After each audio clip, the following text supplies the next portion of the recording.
West Denver. Sleep deprived and heavily caffeinated. All right, let's do this then. This is the Jeff and Bill Show. I don't agree with that. They don't always agree, but hey, at least they have coffee. Coffee. And each other. Love you, man. God help us. I want to bless him. We need all the help we can get. Now here's Jeff Hunt and Bill Thorpe. The Jeff and Bill Show on News Talk 710 KNUS.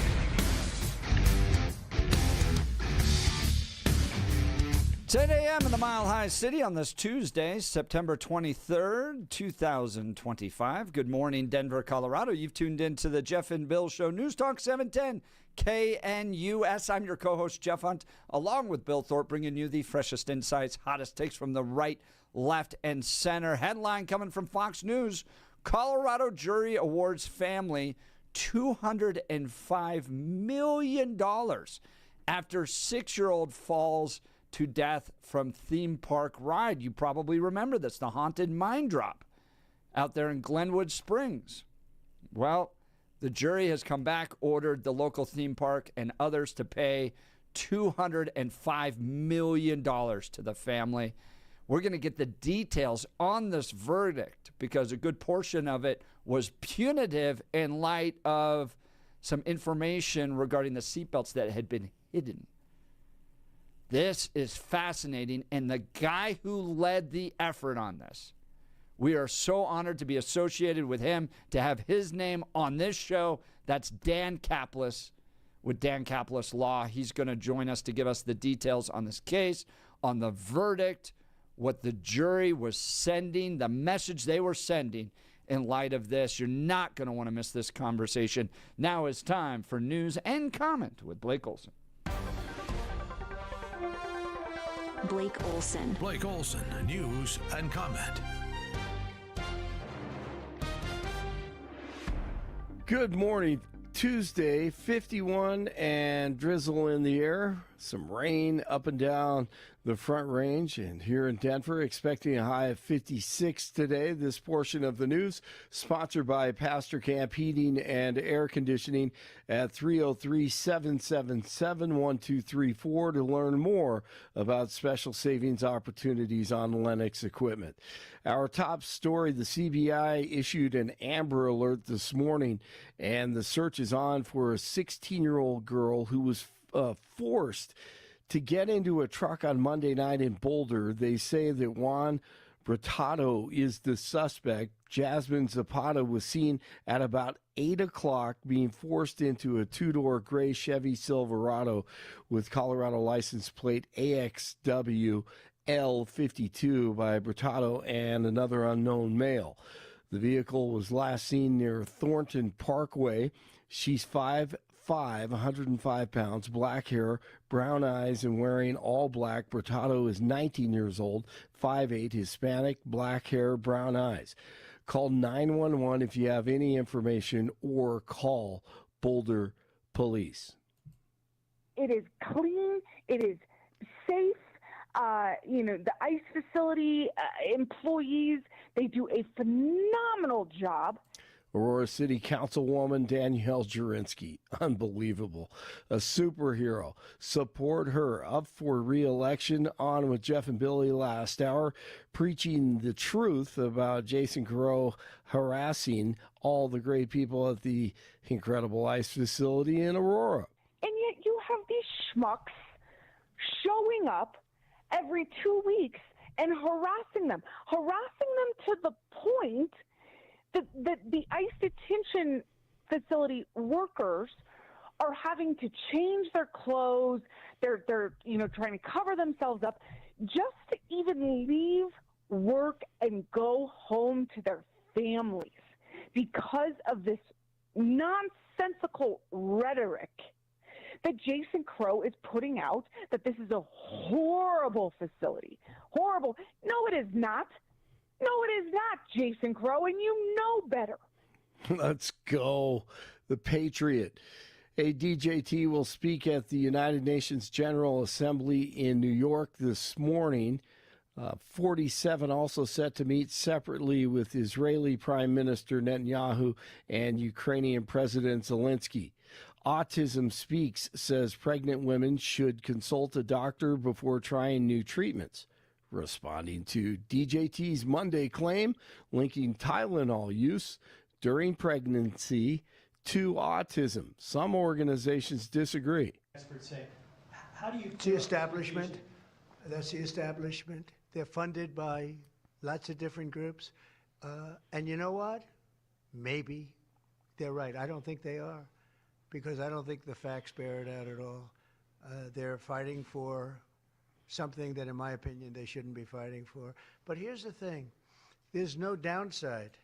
Let's try it out. RFK Jr. and DJT just trying to find an answer for the American people. Maybe pushing back on Tylenol will help. Erica Kirk forgave her husband's killer.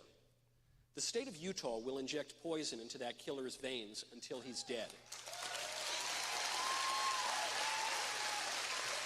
Yes, sir. Turning Point USA held its first event since founder Charlie Kirk's assassination. Author Michael Knowles headlined the event on Monday in Minnesota in place of Kirk at the University of Minnesota. There is no contradiction between those two things. Christian forgiveness does not demand that we allow the cruel to ravage the whole earth. It demands that we love our enemies, and sometimes love is tough. In our personal lives, love means praying for those who persecute us. In politics, love usually means punishing the guilty, both for the protection of the innocent as well as for the good of the criminals. Jimmy Kimmel returns to the airwaves tonight. Will it be his biggest audience in 10 years, maybe ever? Who knows? Will he apologize for his jokes and comments following the Kirk assassination? Sinclair, which owns 38 ABC stations, won't be running the show. Police say 26-year-old Olivia Copeland of Fort Collins died Saturday after falling during a climb in Idaho Springs. Copeland was guiding a group of people through a climbing course for her employer, AVA Rafting and Zipline. The accident is being investigated by several agencies, including the Colorado Department of Labor and Employment. And this is an incredible story in Austin. A baby with the umbilical cord still attached in a dumpster and crying. Neighbors heard the cries. Just seeing her just covered in blood like that, and dirt and trash, like she just wasn't nothing, hurt me. The way that she was found in the trash can upside down with her head facing the trash can hurt me. Me trying to open up her eye, and I couldn't open her eye, just broke me. Like, I didn't know what to do. I'm like, is she dying on me? Like, wow, she's alive and doing well. Thank Praise God. My mind goes back to how some of the greatest figures in the Judeo-Christian tradition started like that. Think of Moses. Think the fact that Jesus was not abandoned, but born in a manger, and then they had to flee the emperor, whatever his name was. I'm forgetting his name. But they tried to kill Jesus. You know, the evil tries to kill innocent little children like that. Right. And God rescues some of them. So unbelievable. That is that is a great point. And I mean, that the baby was head down in the dumpster, dirt and garbage all over, and she just cried. I think it's a girl. Just I heard cried. she in there. Yeah, she is. Yeah, I said she. So yeah, it goes back. I mean, I think about Moses. Out. You know, Man. they had to put Moses in that basket to hide him. Yeah, Moses, exactly. Oh my goodness! Just thank God. Thank you, God. Right. Yeah, you don't think there's a human being on pregnant women? Look at this. It's just sickening. The Lions sack the Ravens 38-30. Big victory last night on Monday Night Football. Let's see. The Lions are 2-1. Ravens are now 1-2. And Derrick Henry had another big fumble. hurt the team. But big win for the Lions. 50 in Centennial, 49 in Westminster, 51 in Denver. Jeff and Billy continue. Blake Olson, News Talk 710 KNUS. Your KNUS forecast for the Denver metro area is a cool and wet one this Tuesday. Light to moderate, some heavy rain going to be coming and going throughout the day. Going to be looking at some pretty good precipitation totals, perhaps an inch or a little more in some areas by the time we're all done. 40s to 50s for temps this morning, just mid-50s for highs today, mid-40s for your Tuesday night. Weather is a service of L&L Heating and Air Conditioning. For quick, trustworthy, and dependable service, call L&L Heating and Air Conditioning at 720-851-1691. Visit them online at bestdenverhvac.com. That's bestdenverhvac.com. You'll be comfortable with L&L. I'm meteorologist Mark Huer in the 710 KNUS Weather Center.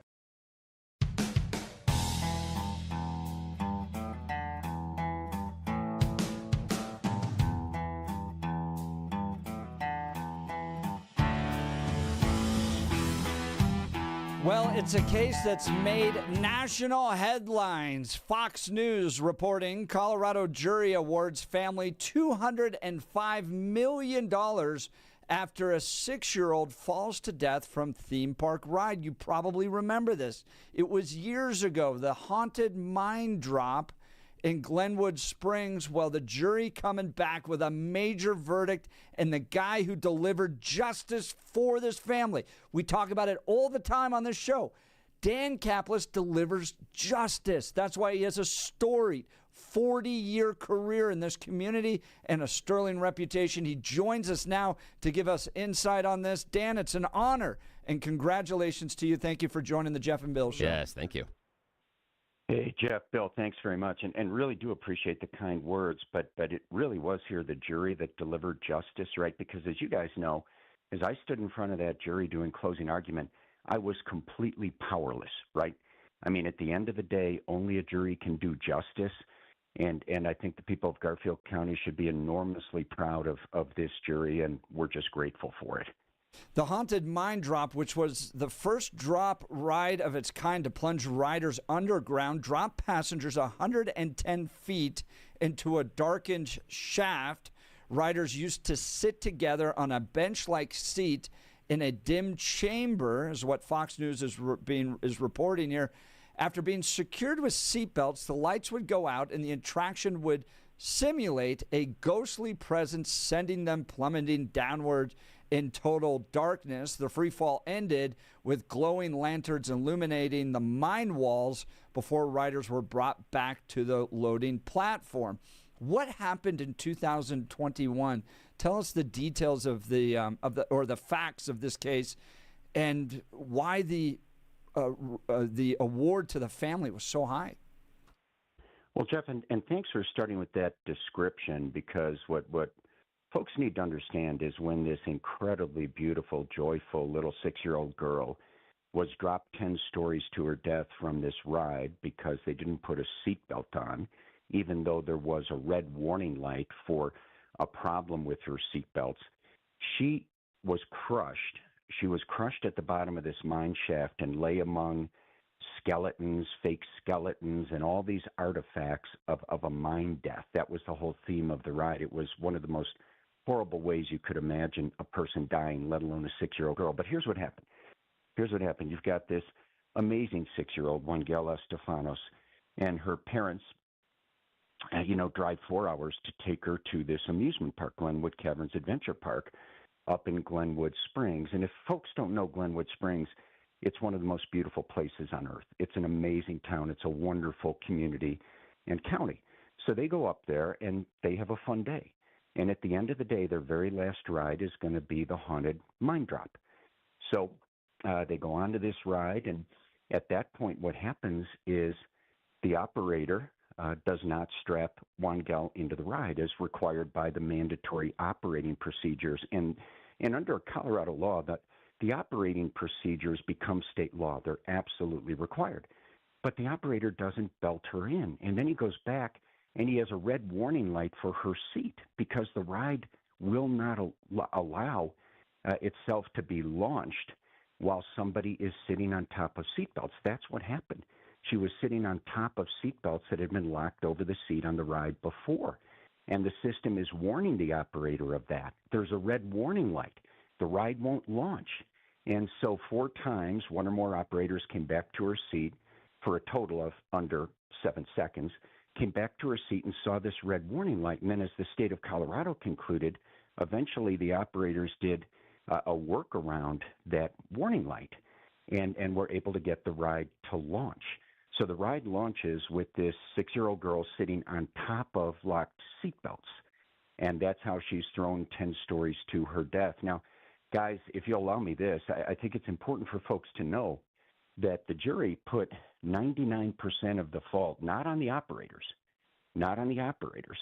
but on the company that owns the amusement park and then on the manufacturer of the ride. And I believe the reason the jury put almost all of the verdict on people other than the operators is that the testimony at trial was that the operators were operating according to their training. The testimony from the amusement park was the operators operated according to their training. So I think the jury very properly concluded that, wait a second, all of these fatal acts were done according to their training. And I think the verdict was a loud message to this amusement park company and amusement parks all over the country. No, you have to follow mandatory operating procedures, mandatory safety procedures, and you have to train your operators to follow mandatory safety procedures, not do workarounds around safety systems. So I think that's what drove the verdict. We're talking with Dan Caplis about a historic $205 million verdict awarded to a family after their 6-year-old daughter fell to her death on the theme park ride. And Dan, I got to be honest, listening to what you describe terrifies me because I have taken my family to Glenwood Caverns. Now, we had gone after the problem with the mine shaft, but we rode this swing that swung us out over the canyon, this big white swing. My kids rode that probably 25 times. We were like the only ones that were snowing, and so let's just keep riding. It was a ton of fun. And I'm sitting here listening to what you're saying, and my stomach drops because I can't believe that the company had workarounds for a red light indicator that the seatbelt was not secure. Like, why would you even have a workaround? What is the point of having a workaround if the safety's telling you that somebody could be seriously injured or killed because they got it wrong? That was my whole argument at trial, and I believe that what you just said is what drove the jury verdict. And let me add a couple of things there. One is, I mean, that the testimony from Caverns at trial, as I heard the testimony, and I believe the jury heard it the same way, was that, everything the operators did, including that workaround, was done according to policy. That's what drove this jury verdict. That's, in my opinion, right? I mean, and in my opinion, that's what drove the message to this park and to the industry nationwide. But what I would say to your first part, if you'll allow me, is I think that, and as I told the jury in closing, I think that the right punitive damages verdict, and I think this was a very well thought out, carefully thought through punitive damages verdict of $123 million that was actually restrained. I think it was a restrained punitive damages verdict under these circumstances. I think what it's going to lead to is it's going to lead to that amusement park being everything it should be and being a shining star for the next 100 years. So there is a lot of good, in my opinion, for whatever it's worth. There's a lot of good at that amusement park. There are plenty of good people at that amusement park. There's a great infrastructure. I think this verdict will cause it to operate at a level of safety that'll make it an example for the nation. So I think that because of this verdict, there will be a bright and safe future for that amusement park. That's Dan Caplis. Man, you really did a great job. Now, Dan is celebrating with us a verdict that came from a very, very difficult tragedy that happened at the Glenwood Amusement Park when a young girl was killed on their mine shaft drop ride. Dan recently celebrating an over $200 million verdict against the company, not against the operators who were the rank and file working there, but against the company and the manufacturer. The jury found, as Dan outlined in the court case, that there was a heck of a lot of fault based on policy and procedure. Where I'm going with this, Dan, is can you give our audience a little bit of insight into where and how inside the discovery process that your team all of a sudden realized, hang on a sec, this isn't just an accident where something went wrong. This is a result of policies and procedures put in place by the company that led to some horrible decisions that had some tragic consequences, taking a young girl's life. In that discovery process, that's got to be one of those like watershed moments of, hang on, guys and gals, we're dealing with something on a whole nother level. This isn't just an innocent mistake. Billy, that is such a smart point, because I remember where I was sitting when that moment happened. My daughter was on our trial team. And one night during trial, I won't tell the story, it's too self-serving, but one night during trial, I walked her over to the hotel where we did the depositions. I took her into that conference room, and I told her that's where I was sitting when I almost fell off my chair, because that moment was a moment of testimony from a top official at the park who I finally got into a deposition. And that top official testified that everything the operators did was done according to policy, everything from beginning to end, including this workaround. And I've been practicing 40 years. I've never heard testimony like that. And the same testimony was offered at trial.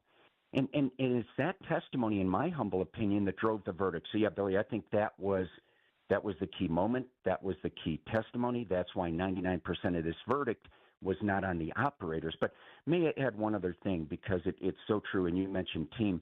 I was privileged to be part of this team, and I was lead counsel. But if you'll allow me to mention, Barbara Wahid, John Kellner, Carrie Jones-Doolin, Sabrina Robinson, Caroline Caplis.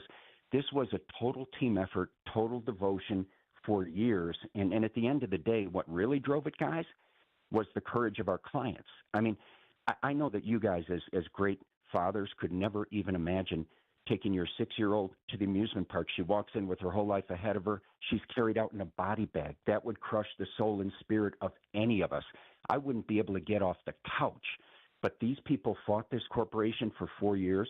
They traveled up to the base of the mountain where their daughter was killed. They trusted a local jury that delivered true justice according to the facts. The hero of the story is our clients and the jury that had the courage to just follow the facts to a just verdict that's going to save a lot of lives. That's Dan Caplis. We're talking a headline out of Fox News. Colorado jury awarding a family $205 million after a 6-year-old beautiful young lady falls to her death from the theme park ride. Dan, I got to imagine they tried to settle. This was about getting justice, not just about getting a dollar figure, but about adjusting Glenwood Springs and how they're going to operate this Glenwood Caverns moving forward. Because, look, we all trust these amusement parks with our most precious resource, our children. We take them to Disneyland. We take them to Elitch's. I've taken them to Glenwood Caverns. We had a fine experience there. But this was about sending a message that you cannot build these workarounds. I still can't believe that, and I would have been right there with this jury. It's why a workaround would even exist is mind-boggling to me. Go ahead, Dan. My Lord. And I'm sorry to step on you, Jeff, there, but I hope people Google it up, the state report, and the investigator from the state of Colorado. He took that witness stand. He was completely neutral. All he cared about was the safety of the people of the state, and he laid it out for that jury. So this workaround is discussed in the state report. But you're right, Jeff. That's what drove the verdict. But I would, put me on a stack of Bibles. I'll tell you this. I think that this verdict is going to save that park. This verdict is going to make that park and all the wonderful things it offers much safer, a much safer place, a much better place, and it's going to serve that community great for 100 years to come. But it's going to be because of this verdict. And that was going to be my question. Do you think Glenwood Caverns Adventure Park survives this? Who has to pay at the end of the day? Who's got to write the check? No, heck yes. It is not only going to survive this verdict, because of this verdict, it's going to thrive. Because, again, for anybody who's been up there, it has a beautiful mountaintop location the people of the valley blessed it with. It has wonderful infrastructure. It has a lot of great people. But it had this fatal flaw in terms of, in my humble opinion, I think the jury saw it that way, in terms of training at the Corps. That's going to be fully corrected now by this verdict, in my opinion. So yeah, I just think, to your question, Jeff, yes, that park's going to survive. I know there's a lot of talk out there right now of bankruptcy, et cetera, but I think that folks do understand and need to understand that if there is a bankruptcy filing, that doesn't mean this park's going away. And it may be, and that's not for me to decide, maybe the best thing to happen to this park is new ownership. But whether it's new ownership or current ownership, we can be sure this park is going to now be the epitome of safety. That's my belief because of this verdict. We say it every day on the show because we're honored to have Dan Caplis as a sponsor. Dan Caplis delivers justice. He's been doing it for 40 years. I just wish we had the type of electorate that would recognize the great opportunity they have with a guy like Dan Caplis, because he's pro-life, pro-family, pro-faith, pro-America. I think we got to get you in that governor's office or as a U.S. senator, because you could turn the state around as well. Dan, you're a gift to all of us. You're a gift to the state of Colorado. Thank you so very much for your time this morning, sir. Yes, thank you. I'm unworthy of that, but I'm grateful for it. Thank you, guys, and thanks for the time. Let's talk Dan Caplis with Dan Caplis Law. Like I mentioned, pro-life, pro-family, pro-faith, pro-America. He's right there with us on all the values. If you are hurt in an injury case, your first call has to be to Dan Caplis. Get him on your side. This is about justice, and he's been getting it for 40 years for people who've been hurt in serious motor vehicle crashes as well. Dan is believed to be the only lawyer in Colorado history to win 5 straight multi-million-dollar verdicts in Colorado crash cases. Dan is also believed to have won the largest truck crash verdict in Colorado state history. Dan Caplis Law is the official law firm partner of the Denver Nuggets and the Colorado Avalanche. Dan Caplis Law, a serious firm for serious cases. Dan accepts righteous injury cases on a percentage fee basis so that he can represent good people from all walks of life without regard to ability to pay. So if you need Dan's help, give him a call. Here's the phone number, 303-770-5551. 303-770-5551, or hit dancaplislaw.com. That's Dan, C-A-P-L-I-S law.com. What did you think of that conversation? What do you think of the verdict? Phone lines are open. Give us a call. A historic $205 million verdict awarded to the family of a young 6-year-old girl that fell to her death at a theme park ride at Glenwood Springs, the Glenwood Adventure Caverns there. A justified verdict. Too much. Could it threaten the likelihood of this amusement park continuing? What do you think? Join the conversation. 303-696-1971. Text us on the Dan Caplis Law text line, 720-819-5115.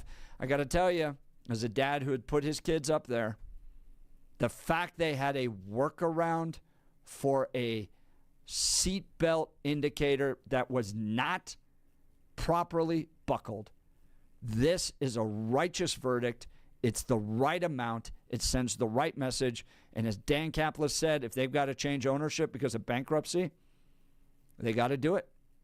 Yeah, this was a safety issue that, they knew this was a problem. And they this went wasn't around it. like, oh, gee, Willie, the bolt broke. We're so sorry.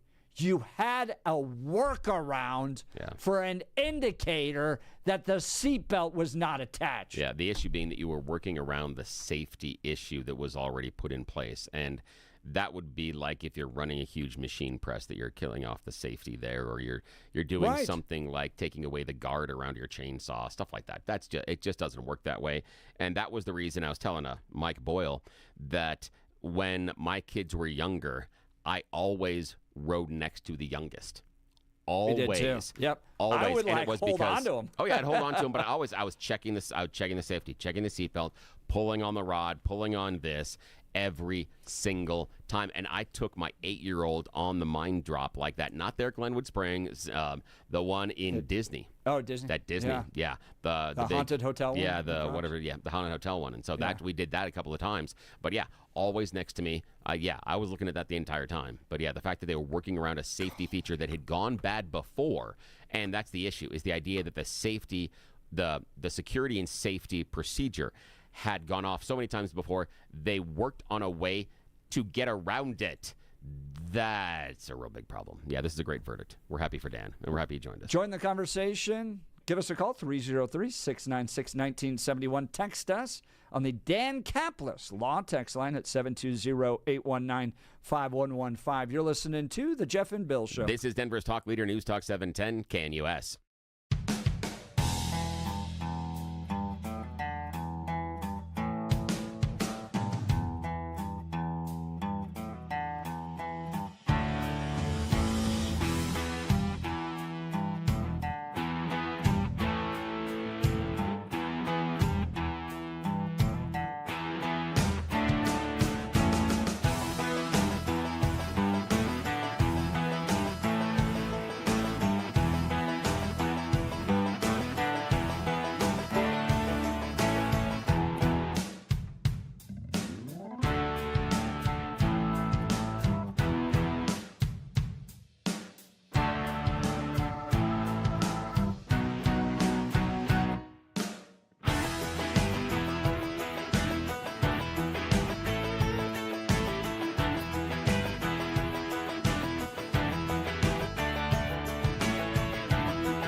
back to the Jeff and Bill Show. Headlines coming out of Fox News. Colorado jury awarding $205 million after a 6-year-old falls to death from the theme park ride. You may have remembered this. This happened back in 2021. Haunted Mine Drop up at the Glenwood Caverns Adventure Park in Glenwood Springs, Colorado. Young family from Colorado Springs had driven all the way up there. It was Labor Day weekend 2021 when the seatbelt failed. She was not buckled into her seat properly before the ride started. She was seated on top of still buckled restraints that had been left by a previous rider. Even though a warning alarm sounded, an operator overrode the system and started the ride. She then fell 110 feet to her death. And text messages coming in like, no, this is the parents' fault. $205 million to this company? The parents should have taken more responsibility. That's not the issue. The issue is that they had a workaround that was policy. So you had alarms going off, and the company had built a system to go around it, to expect the parents to know every possible seatbelt situation on a ride? Come on.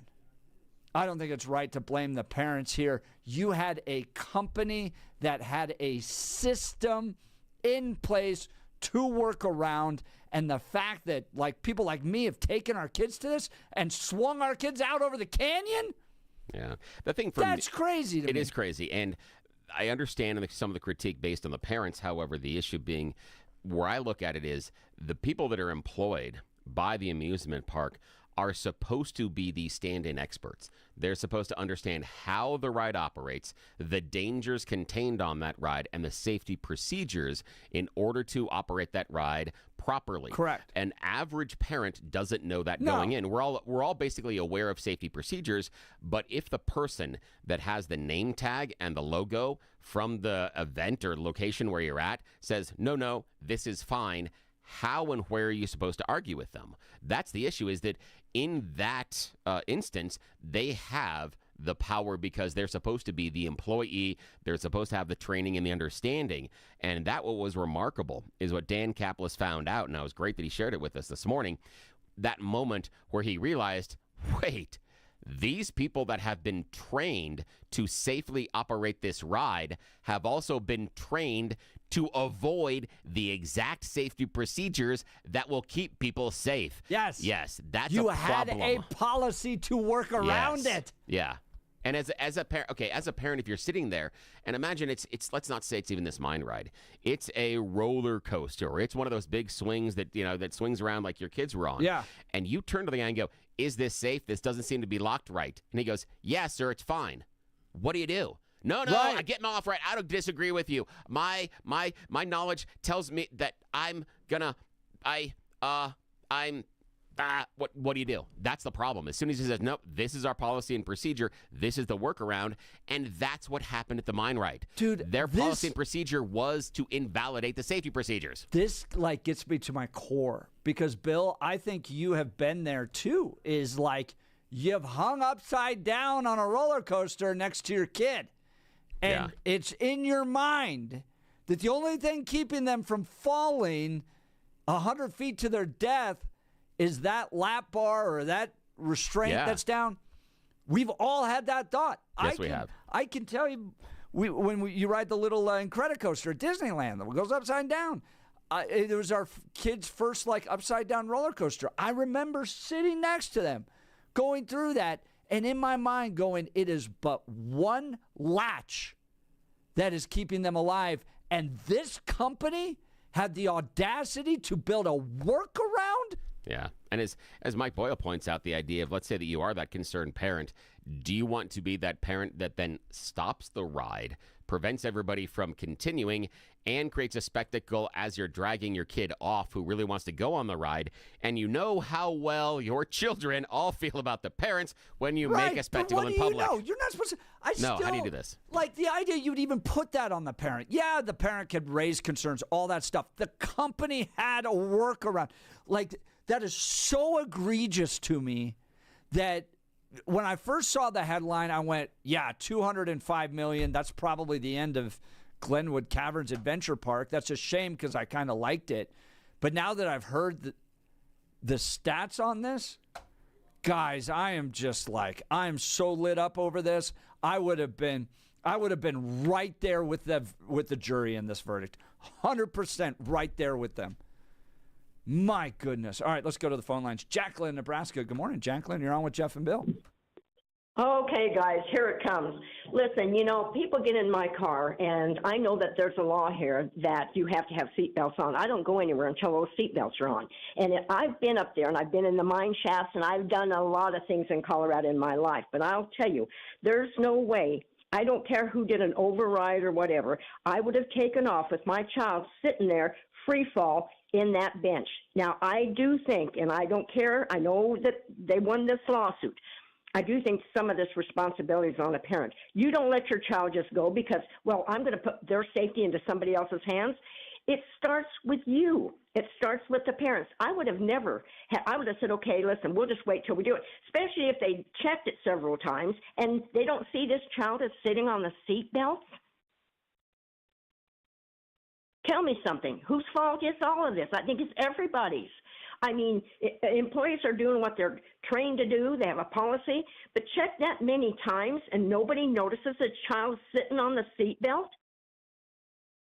But I've got that question too, honestly, Jacqueline. I mean, I understand. I understand you want to look at the parents and go, of course, parents, you needed to stop the ride and take advantage of that.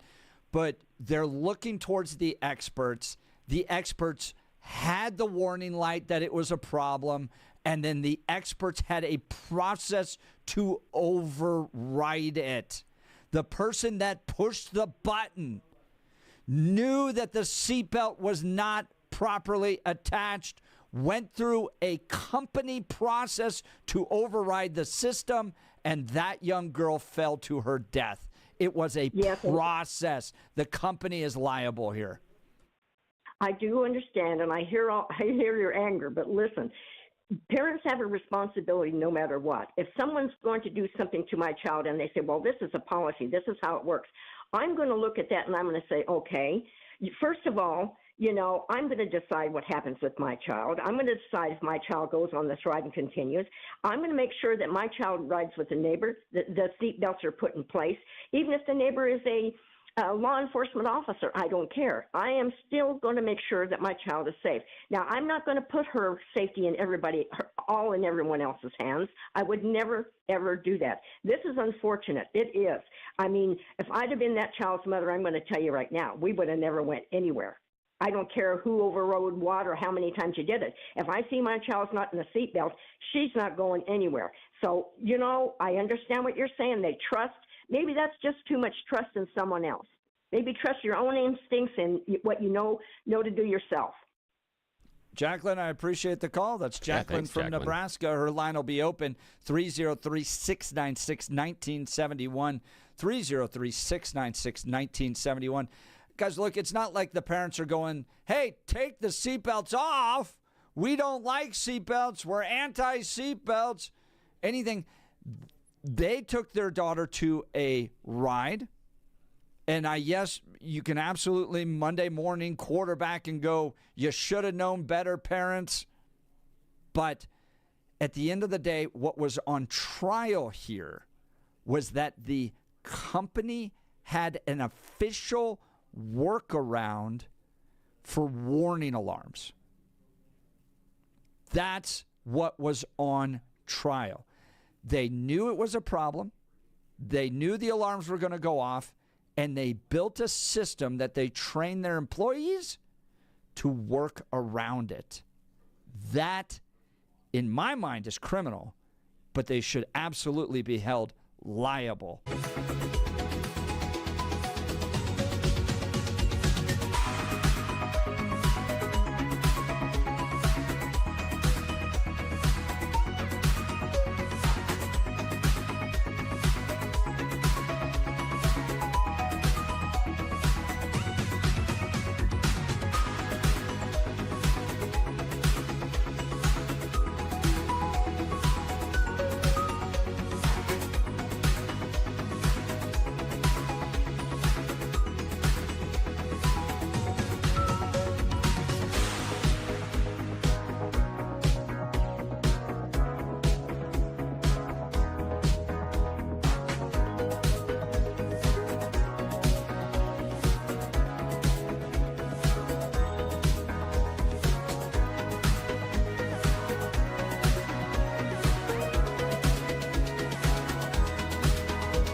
talking a Colorado jury awarding a family $205 million after their 6-year-old falls to death from a theme park ride. This happened at Glenwood Caverns Adventure Park back in 2021, if you remember. Dan Caplis securing the victory. And look, I understand the phone calls and the texts about the parents not knowing about the seatbelt and all that stuff. They had a process. Yeah. What was on trial here was that the company had all these safeties systems set up that the ride creators and the engineers had all created, and the company trained their staff to ignore it. Yeah. You wouldn't survive 5 seconds with me if this happened to my child. Yeah, and you had a process to override it. That's the most important part, and that is the sticking point in this entire conversation, is that the people that were operating the ride had a process to circumvent the safety procedures. Under no circumstances is that okay, regardless of whether or not the parents saw, knew, had any information about where their child was and a seatbelt. This has to do with how the ride was operated and that the staff had been instructed and trained to circumvent a safety feature. And because they circumvented the safety feature at this instant, a little girl lost her life. That's it. Full stop. Exactly right. You know how when you fly an airplane, they have the little safety systems about collision warnings? That type of thing? Imagine you get on an airplane and the pilots are trained to turn that off. Yeah. When it starts to go off. Yep. Yeah. You'd sue the crud out of that airplane. All right. Let's go to Robert Littleton. Good morning, Robert. You're on with Jeff and Bill. Hey, good morning, man. Hey, fellas. Now, I didn't hear all the details with regard to the case, so I can't really go, like a really in-depth, informed opinion. But my gut reaction is this. Anytime you get on a ride like that, a roller coaster, anything like that, there is an inherent risk involved in it. And the designers, the creators, the engineers, the builders, everybody knows that. The riders know that. And so all of the safety protocols are designed to mitigate that risk to the greatest possible extent. And when you have a company protocol that is, like you guys said, intentionally designed to subvert those safety protocols, well, that seems pretty cut and dry to me. Maybe I'm just too simple a guy. I've been accused of, being a simple fellow before. You and me both, man. You and me both, Robert. I think that's the point because, I'm right there with you, Robert, because I saw this headline. I went, $205 million? Was it like a broken strap? Was it a busted bolt? Yeah. Those types of things I would go, 205 is excessive for a failure on a ride. But then what Dan Caplis was able to discover was that they had a policy with the company that overrode the safety concerns and, in my opinion, killed this girl. Yeah. There were things that Dan didn't share on the air. There were conversations behind the scenes, electronic, so emails, things like that, between members of the organization, the staff, the people that run the ride, talking about how to circumvent the safety procedures, to ignore safety procedures, to ignore warning lights, and everything else you can imagine. All that list of conversations about, hey, when the ride is telling you it's unsafe to do this, ignore it, was basically the overarching theme, and that's shocking. Yeah, and to me, this is akin to, you're getting on a, 737 and you're going to fly from Denver to L.A., and you get a warning light on engine number 2 that says, hey, something's not right here, and this sumbitch might, sorry, fellas, didn't mean to do that.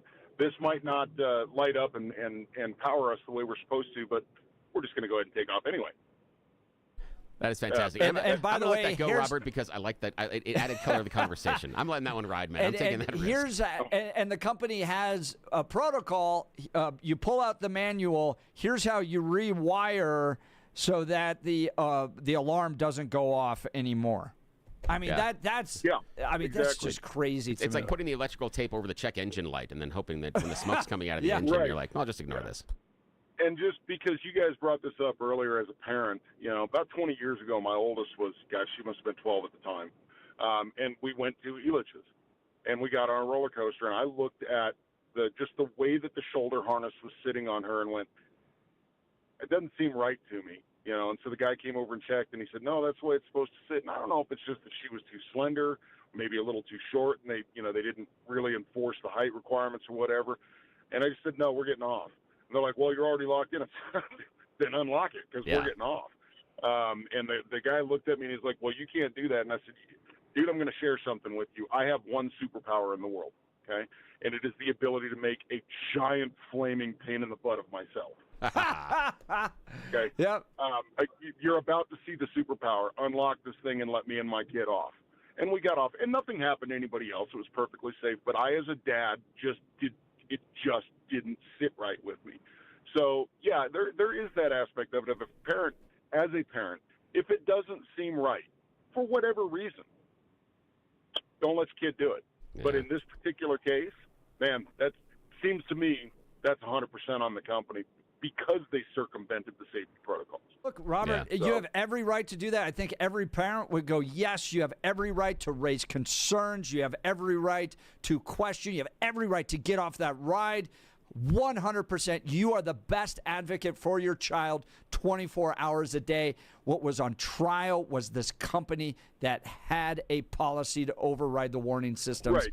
So, and that's why I say whatever the parents did, didn't do, should have done, might have done, could have done, whatever. To me, it's irrelevant. As soon as you say, we know that these are the safety protocols, and we're going to find a way to cut out the footing from underneath that safety protocol, that's it. Robert, great call. I Thanks, appreciate Robert. it. That's Great, Robert man. from Littleton. We'll continue. You're listening to The Jeff and Bill Show. This is Denver's Talk Leader. We are KNUS.